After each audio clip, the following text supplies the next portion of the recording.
Hi guys, it's Christian Sederberg from Vicente Sederberg. We just wrapped up the legislative session last Wednesday when 3 major bills were passed, but there's a number of other bills, 9 in total, that affect marijuana, medical marijuana. This is a new thing we're trying here, just to have this video feed out to everybody so we can talk in sort of person, and it's something we're going to keep working on and have more of these. So just wanted to quickly go through the time frame coming up here so everyone's aware of it. Basically 2 parts, first the time frame and then all the bills. With regard to the time frame, July 1st, 2013 is when we're going to have the regulations in place. Initial regulations, there'll be emergency regulations, so there won't be much in the way of public feedback. After that, there will be a full set of regulations, and that's where the public will be engaged in the process. But that's July 1st, 2013, when you'll really get an idea of the transition process and the other things that will happen later on. October 1st, 2013 is when everyone can apply.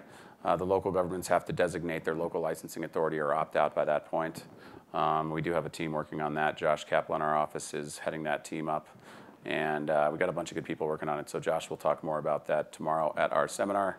For any of you who haven't signed up or who are not available tomorrow, just let us know. We will figure something out for sure. But we hope to see you all tomorrow. October 1st, 2013.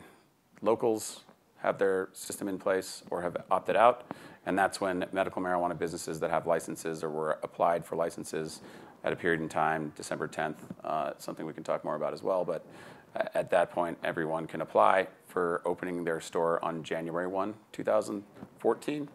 All of the transition stuff, the details, I can get into a little bit later, but really the thing to think about is that that's when you'll have an opportunity to convert fully to an Amendment 64 type business or to convert partially if the local governments will let dual licensing.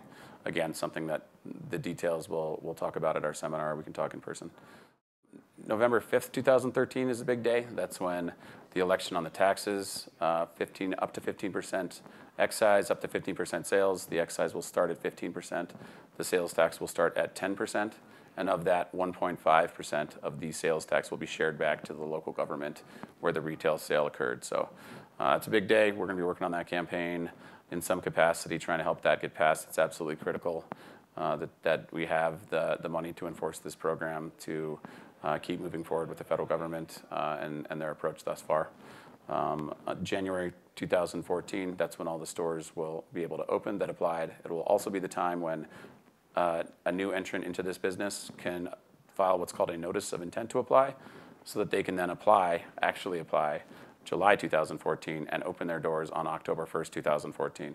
October 1st, 2014 is also when required vertical integration goes away. We have to continue to operate vertically integrated until then under the 70-30 model, and also the 70-30 model will go away. So October 1st, 2014 is when a lot of things change, but the way we're looking at this is it's a phase out of vertical integration over the coming 10 months to 16 months, depending on how you're looking at it. That's really the time frame. I'd also like to go through the bills themselves briefly. House Bill 1317 was the controversial bill, we'll call it. That's the bill that really has the heavy lifting on the regulations. There's a number of things in there, but the big sort of picture stuff is that it's the bill that does the transition stuff. It is the bill that talks about where we can locate, how we can locate. It's the bill that gives the local governments a great deal of authority to regulate this industry, but it's a decoupled bill, meaning there is not a dual licensing system. You might need 2 licenses, one from the locals, one from the state, but they are not dependent on each other. That's the nice thing about that, is it won't cause this backlog that we've seen with medical marijuana.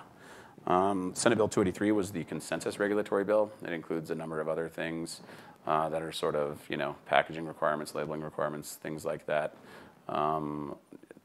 Other issues between the two forced together will make up one regulatory bill.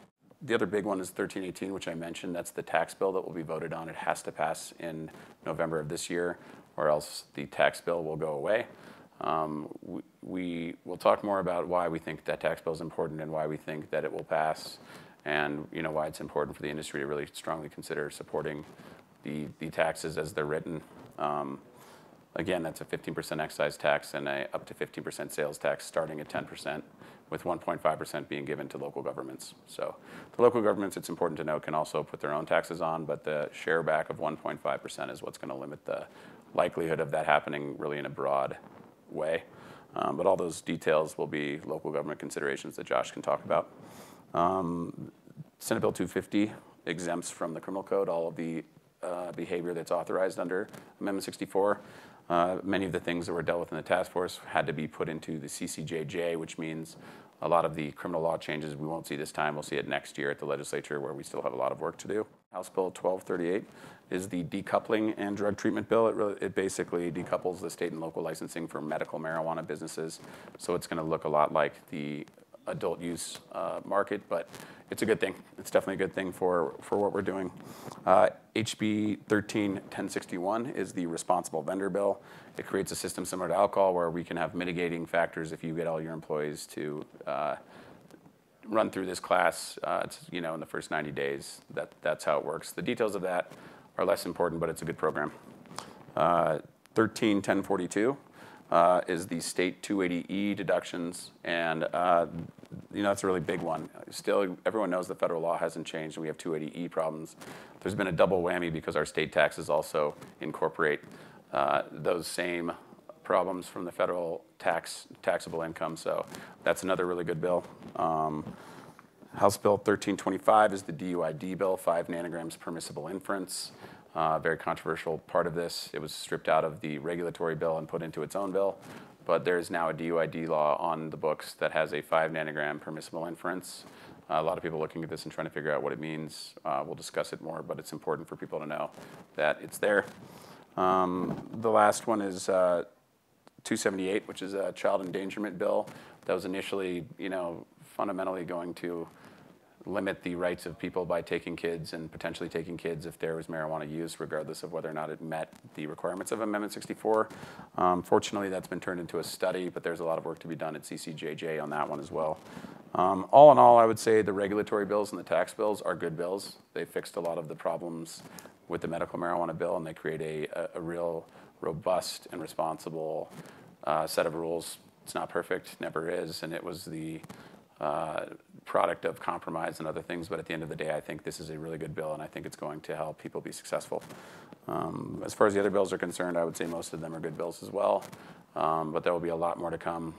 One thing to note is on May 28th, it appears that the governor is going to have a public signing of the regulatory bills and the hemp bill, which also passed, which will not be the subject of many of the things that we're talking about immediately, but is also a historic and very important piece of legislation that came through.